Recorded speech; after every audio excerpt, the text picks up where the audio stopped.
Chelsea versus Arsenal. Basically a copy of the Inter Milan game last Saturday. A strong first half with an early goal. Not so great in the second half. Arsenal get a late goal to, get the game to penalties. But this time we lose as Ruben Loftus-Cheek misses the decisive penalty. To find out everything about the game, as it happened, and the performance of every player, make sure you watch all of today's video. Hello there guys and welcome back to 100% Chelsea for my review of the Arsenal versus Chelsea game in the International Champions Cup. And we lost. We lost the penalties after the game finished at 1-0 after 90 minutes. But yeah, in theory we lost. In reality, it's a draw. But yeah, that's really it. Of course, we're covering all the preseason games. We will cover, the Community Shield on the weekend. There will be a preview. So if you don't want to miss out on any of that, do make sure you subscribe to 100% Chelsea if you haven't already. And also don't forget to click that notification bell button and choose to be notified about all uploads. And also, let's set ourselves a like target for this video. Let's see whether we can hit 700 or more likes in this video. That'd be absolutely amazing. So make sure you smash the like button down below just so we know that you actually appreciate and enjoy our content. But yeah, getting into the game and starting it off with the lineup, of course, we went with a 4-3-3 again. This time it was Willy Caballero in goal, at back four, Cesar Azpilicueta and Marcos Alonso, the two fullbacks, David Luiz and Antonio Rudiger, the two centre-backs. Then a midfield three of Jorginho, Cesc Fabregas and Ross Barkley. The two wingers yet again being Hudson-Odoi and Pedro with Alvaro Morata starting up front. In all honesty, I wasn't particularly happy about Maurizio Sarri still picking Alonso over Emerson, when, at least in my opinion, Alonso was our worst player in the two games we've played so far in pre-season. Arsenal also went with a 4-3-3 and basically fielded close to their best team, basically the best team they had available at this moment in time as far as I know, including the likes of Mesut Ozil, Aubameyang, Mkhitaryan, etc. Now getting into the game itself, and the first chance of the game was created by Chelsea and a decent shot by Fabregas with his weaker left foot from outside the box. The Czech managed to get his hand to put it out for a corner, all of that following some very good work by Hudson-Odoi and Ross Barkley down the left hand side. From that following corner though, in the 5th minute, Antonio Rudiger made it 1-0 already. Very good delivery by Cesc Fabregas, a perfectly timed jump by Antonio Rudiger and headed into the bottom right corner. To be honest though, poor defending by Arsenal as well because Rudiger was just in acres of space. At the start of the game, both teams were really looking to attack, but we certainly seemed to be the better, more dangerous side. Pressing very high up the pitch, passing away into dangerous positions very nicely. Some beautiful sequences of passing, just beautiful in the eyes really, and for every Chelsea fan, just a joy to watch in honesty, especially after what we had to endure in a lot of games last season. After 14 minutes, Hudson-Odoi was played through perfectly by, I think it was Ross Barkley, outpacing Hector Bellerin, which by itself is an absolute madness. Getting into the box before Bellerin, came back at him and fouled him, giving away a penalty, to which Alvaro Morata stepped up, hit it into the bottom left corner, but Petr Cech saved it. We continued to press on after that and created chances, especially Hudson-Odoi was in all honesty almost playing like a god, but it's obviously frustrating. Like, what does Morata need? Obviously, he missed the penalty in the penalty shootout in last year's Community Shield, and it's just frustrating. Like, what does he need? He didn't score in any of the previous two games, then he misses that penalty. What does he need? He just needs some sort of confidence, but we've been saying that all of last season, and it's just starting to get a bit annoying. It just feels like Torres all over again right now. Morata even had two more good chances. One header that was a bit tricky as there wasn't a lot of pace on the cross, and his header also got them blocked. And then after around 25 minutes, Callum Hudson-Odoi played him through perfectly, slightly to the left of, say, the penalty spot. Morata got a shot away on his weaker left foot. Actually, a good effort by the Spaniard into the opposite bottom corner, but Cech actually made a great save and got his leg to it to keep the ball out. Arsenal did create a few dangerous moments here and there in that first half an hour of the first half, but never actually managed to get a shot on target in that time. In the 42nd minute, Hudson-Odoi missed an absolute sitter to make it 2-0. 1-on-1 with the keeper after great chip ball by Jorginho from very deep in, I think it might have even still been in our own half. Callum Hudson-Odoi ended up trying to put the ball in between Cech's legs, but Cech was down very quickly, got a lot of contact on the ball, basically with his arse, if you will, to slow the ball down enough for a defender to clear it before it went over the line and basically, obviously, change the direction of the ball to an extent as well. And that was then really the end of the first half, and it ended at 1-0. We certainly deserved to be in the lead at that point. We were the better team in the first half, even though Arsenal did get very dangerous a few times towards the end of the half. Especially Callum Hudson-Odoi was utterly incredible. Like, I have to say, he was so good. The whole team, except Alonso, Morata, and maybe Pedro, was a bit quiet and just a bit invisible, if you will. Everyone else was very good, actually. Also, I have to pick out Jorginho, who, especially in the first half, yet again, a remarkable performance. So calm, so collected, faultless passing almost all the time. And, also leading the team very well in midfield. Danny Drinkwater and Andreas Christensen came on for Cesc Fabregas and David Luiz at the start of the second half. And Arsenal certainly had the better start to that second half. We sat very deep and even started to kick the ball long as soon as we got it for some reason. Very Ansari ball if you want. And it took us 10 minutes to really create our first attack, and it wasn't extremely dangerous, but a worry for Arsenal nonetheless. And of course, started by Hudson-Odoi again, but Morata just about couldn't get to Hudson-Odoi's cross from the left. And after that, again, really got a really dangerous from the following corner, and in all honesty, should have made it 2-0. As he found himself in acres of space yet again, poor defending by Arsenal from that corner, but he put his header just wide of the post. And in all honesty, that was kind of the last chance we really created. After that, in the 62nd minute, a rain of substitutions followed as Emerson, Ampadu, Moses, Zappacosta and Abraham came on for Alonso, Pedro, Rudiger, Azpilicueta and Morata. Important to say though, Hudson-Odoi stayed on the pitch for the time being. While Arsenal was still the better team after the substitutions, looking more of a threat, the second half just overall had a lot less flow to it on both sides. Obviously, I suppose fatigue due to tough pre-season training certainly playing a part in it as well. But, you know, let's hope at least by Sunday in the Community Shield, even though it's kind of a friendly, you always want to win it. Let's hope we can get, you know, rid of that fatigue and don't always slow down massively as the second half goes on. With around 70 minutes played, following a mistake by I think it was Jorginho, like I said, missed an absolute sitter to make it 1-0 when he put a curling effort just wide of the far post. We did get slightly lucky there. Before in the 78th minute, Ruben Loftus-Cheek, Bakayoko and Bulka came on for Barkley, Jorginho and Caballero. After all the substitutions were made, we finally started to push higher up the pitch and to press Arsenal again, although not creating any chances, and even that didn't last for very long as well. Because after that, it was really all Arsenal trying to get their equaliser. In the 84th minute, Marcin Bulka made an unbelievable save to his bottom right. You know, incredibly quick he got down to the floor, and he's a big lad as well. And, you know, he made a great stop there to keep out the effort from Alex Iwobi from very, very close range as well. Just before Hudson-Odoi's remarkable performance came to an end as he was subbed off for Lucas Piazon. And then, like I said, Arsenal kept putting the pressure on in the last bit of the game, last 10-15 minutes. And, you know, Bulka first pulled off another great save, to be honest, but only moments after that, like I said, made it 1-0.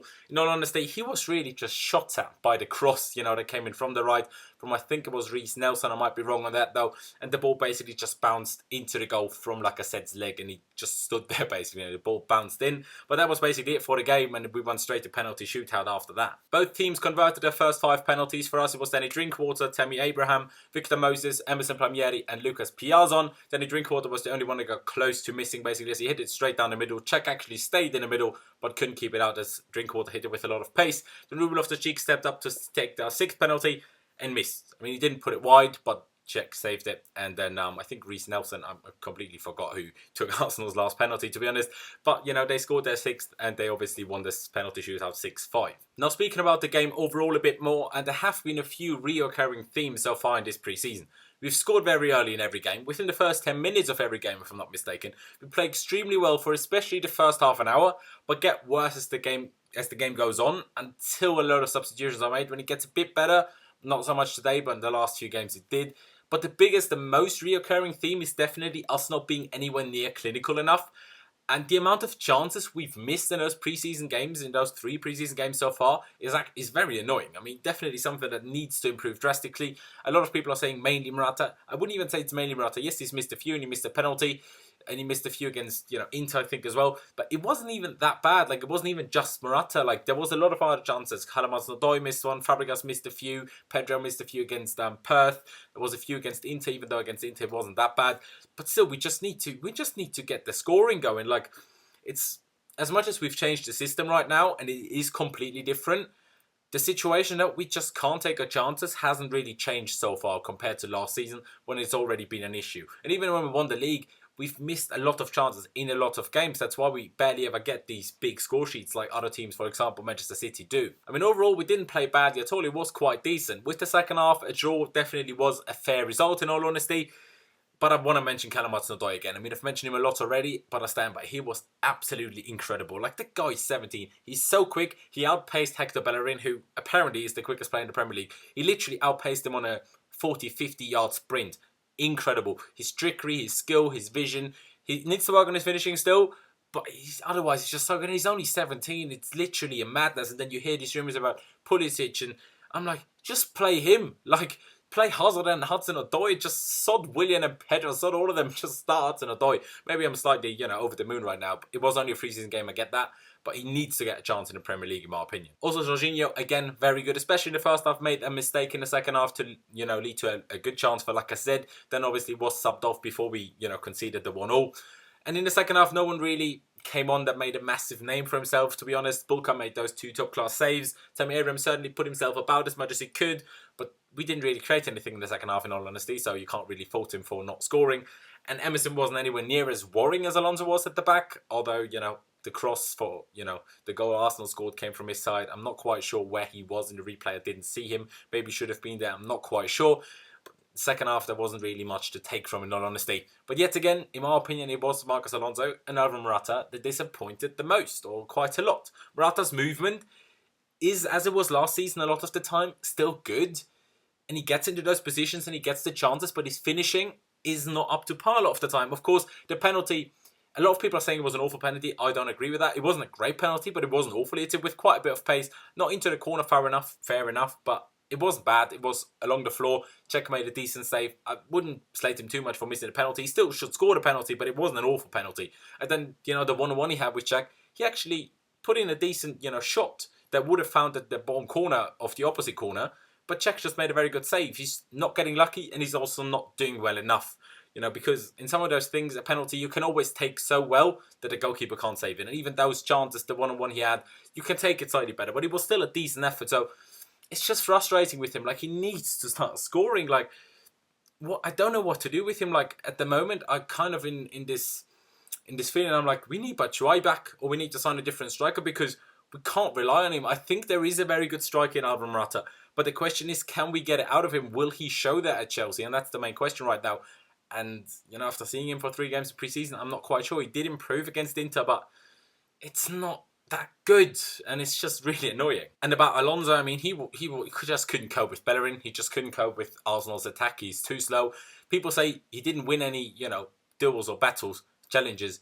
He didn't even get into any challenges because he was way too slow for everything. Like, Bellerin managed to cross it past him every single time. He was never close enough, and it's just annoying. I'm not saying Emerson is so much better, but at least Emerson is quicker. And, you know, that's kind of important when the other teams have very fast players. And if your player isn't quick enough at left back, you know, no matter how good he is as a defender or technically, if he's not quick enough, he's going to struggle to deal with someone like Bellerin or Kyle Walker or, you know, similar players like that. I mean, obviously, it was very annoying to concede so late on and then lose the penalties. But, you know, at the end of the day, it was a friendly. The first half was good. We just need to fix up and stop. I don't know if it was down to fatigue a lot because it's been reoccurring for the last 3 games. Maybe, you know, we will calm down the training now ahead of the Community Shield. You know, obviously, Willian should be back. Well, is back, I think, at Cobham, but hasn't trained with the squad yet and obviously didn't fly to Dublin. So, you know, we'll see what happens. I think Hazard, Giroud, Kante, Batshuayi, and Courtois, if he does come back, should come back next Monday, I'm pretty sure. Might be wrong on that. You know, we'll see. But, you know, we need those players back. That's why I'm not all too confident for the Community Shield. Of course, there will be a preview made on Friday by myself about the game, ahead of the game, including Sarri's press conference, which I think there should be one. So we'll speak about that then. But, you know, we'll just have to wait and see. It's annoying, but it's only pre-season. Let's hope it gets better. And we just need to be more clinical because our playing, especially for all of the first halves, has been very good. And if we can play like that in the majority of Premier League games and be more clinical, we can do very, very well. But yeah, that's really it from me. Leave me all of your thoughts on the game down in the comment section below. Was there anyone that impressed you? You know, of course, except Hudson-Odoi, because I think we're all raving about him tonight. Anyone else that, you know, either disappointed you or impressed you? Like I said, any other thoughts you have, all down in the comment section below. Like I said in the beginning as well, let's see whether we need 700 or more likes in this video. We would massively appreciate it. So make sure you smash the like button down below. It means a lot to us and it just shows us that you enjoy our content, really. Also, don't forget to check out my social media, which is Last1507 on both Instagram and Twitter, as you can see over here. And also the links to them are down in the description below. So if you could follow me over there, I would massively appreciate it. And you know what it is. This is YouTube. I have to say, if you're new and you haven't subscribed to 100% Chelsea yet, do make sure you do that. And also don't forget to click the notification bell button and choose to be notified about all uploads so you don't miss any of our videos in the future. Thank you guys for watching. Up the Chelsea, onto the Community Shield on Sunday, and I'll see you next time.